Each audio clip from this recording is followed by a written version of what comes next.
லூக்கா எழுதின சுவிசேஷம் 19ஆம் அதிகாரத்திலே 19ஆம் அதிகாரத்தை எடுத்துக்கொள்ளலாமா? 19ஆம் அதிகாரத்திலே 10வது வசனத்தை நம்ம வாசிக்க போகிறோம். லூக்கா எழுதின சுவிசேஷம், ஸ்தோத்திரம், லூக்கா எழுதின சுவிசேஷம் 19ஆம் அதிகாரத்திலே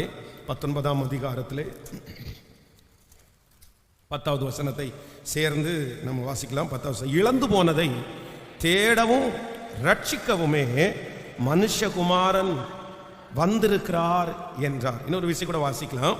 இழந்து போனதை தேடவும் ரட்சிக்கவுமே மனுஷகுமாரன் வந்திருக்கிறார் என்றார். ஆமென். கர்த்தருடைய பிள்ளைகளே, இன்றைக்கு ஆண்டவருடைய வார்த்தைக்காக ஒரு வாக்குத்தத்தத்திற்காக நான் ஜெபித்த போது ஆண்டவர் என்னுடைய இருதயத்திலே வைத்த வார்த்தை, இழந்து போனதை உனக்கு தருவேன் அப்படின்னு கர்த்தர் வாக்கு கொடுத்தார்.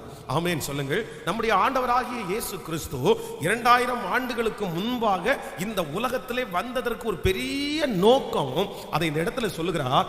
இழந்து போனதை ரட்சிக்கிறதற்காக தான் ஆண்டவராகிய இயேசு கிறிஸ்து இந்த உலகத்திலே வந்திருக்கிறார். சோ அவரை ஆராதிக்கிற, அவரை விரும்புகிற, அவருடைய வார்த்தையை விசுவாசிக்கிற ஒவ்வொருவரையும் பார்த்து ஆண்டவர் இன்று வாக்கு கொடுக்கிறார், நீ இழந்து போனதை உனக்கு நான் திரும்பவும் தருவேன் என்று கர்த்தர் வாக்கு கொடுக்கிறார்.